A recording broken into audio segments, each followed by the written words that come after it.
What's going on, everyone? Isaac Mashman here. I hope that you are having a fantastic day. I wanted to do a video that's slightly different, that kind of brings you in a little bit on my life and some of the things that I can't live without. So here are 11 things over the next 10 minutes that my life would not be the same if I didn't have them with me.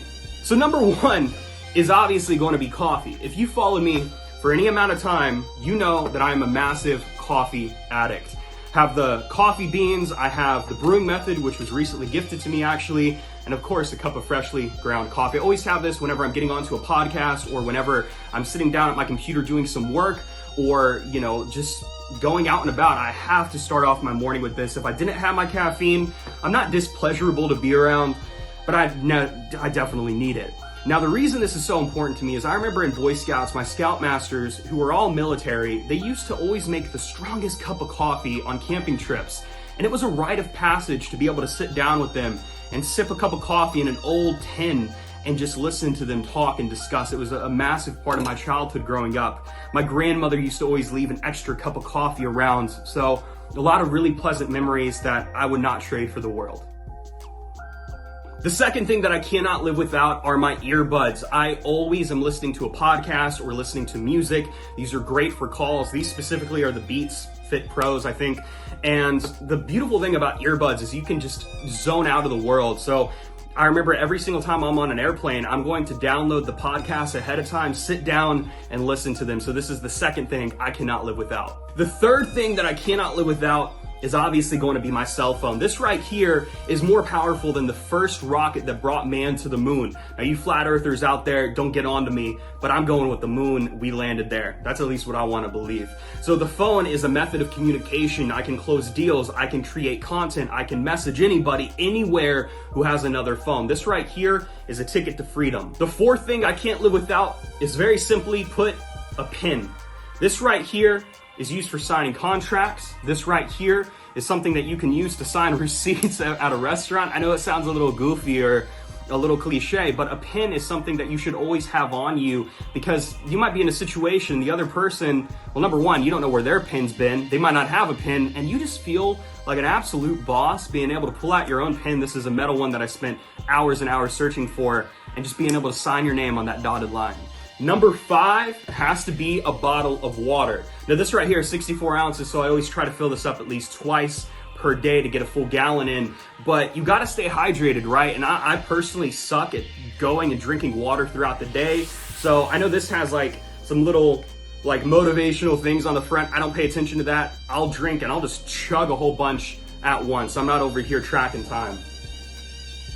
Number 6 has to be a pocket knife. Now I'll either carry this one, which is concealed, or I'll carry this one, which is a sheath knife. Now, growing up in Florida, I was by no means the most country person, but being in Boy Scouts, I understood the necessity of having a knife. Obviously, be careful, don't cut yourself, and whatever else. Be respectful of it. Treat it like a tool. Treat it like you would a drill or anything else that's in a workshop. But a pocket knife is used for preparation, for cutting, for, I don't know, if you need to open a container or somebody needs something cut in a really quick situation, in emergency situations especially. Like, for example, God forbid you got in a car accident and you don't have one of the seatbelt cutters. What are you going to do if you can't unbuckle yourself? I'm going to use this guy right here. So I will always carry this. Even when I travel, I will always keep one in my checked bag, just because without it, frankly, I feel naked. Number 7 is my goal card. Now this right here is something that it just states very simply, I am so happy and grateful now that I am earning X, Y, and Z number by this date.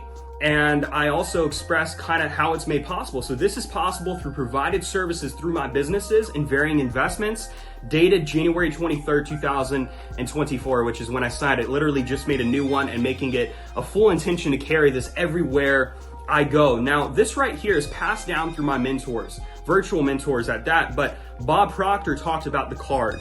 From his mentor, Earl Nightingale, told him about it. And then Earl Nightingale learned that from Napoleon Hill, who in Think and Grow Rich talked about the importance of goal setting and more specifically keeping that goal close to you. So this is why I carry this everywhere I go and make sure to read it at least a couple times a day. I need to get better at that, but I'll get there. Next up, we have a Zippo lighter, which, come on now, I need to fill up apparently. I just filled this up a couple days ago.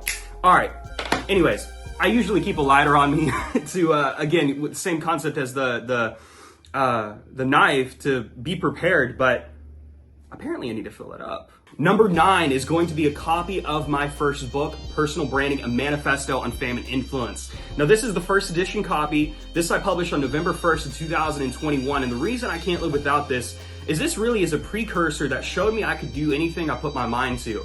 Outside of business, I sat down to write a book, and this might not be the longest book, but I'm working on a second edition, which will literally be 4 times the length of this, coming out later this year. But this is also a fantastic way to basically hand out. Like, you could use this as a networking tool and hand this out to potential people, potential clients, and it only costs a couple dollars to receive and to produce. So, you know, the ROI there can be immeasurable. If you hand out a business card, it's going to get thrown away, but who's just going to go out of their way and throw away a book?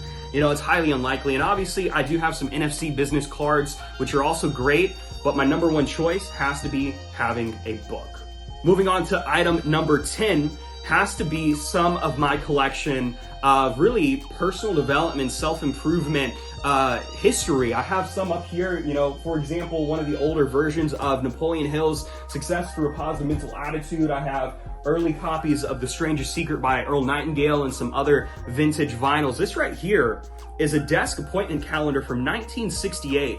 And in this, there are copies of Earl Nightingale's The Strangest Secret. Now, Earl Nightingale, again, was one of Bob Proctor's mentors, and he studied Napoleon Hill religiously. And the beautiful thing about what Earl Nightingale did is he brought all of these ideas to the general public in his radio broadcasting. And I have listened to his audio, The Strangest Secret, you know, going on probably 100 times, and I'll just play it on repeat. And it really breaks down how society works. And even though it was recorded in the 50s and 60s, it still applies today. Now, the 11th and final item has to be cigars. Now, this is not something that I'm smoking every day like some cigarette addicts, but growing up, I always saw these masculine figures like Sylvester Stallone, Arnold Schwarzenegger, you know, all these different people, you know, smoking cigars in the movies. It was this masculine rite of passage.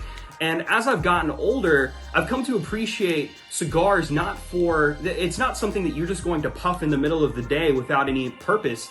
You have an intention whenever you smoke a cigar. And I'm not telling you to go pick up the habit or pick it up, but being able to smoke one and talk about business or talk to a friend or reflect on your day, reflect on a deal that you just closed is absolutely wonderful. And with that being said, those were 11 things that I can't live without. I would be curious to know which one can you relate with me on? What are some of the things that you can't live without?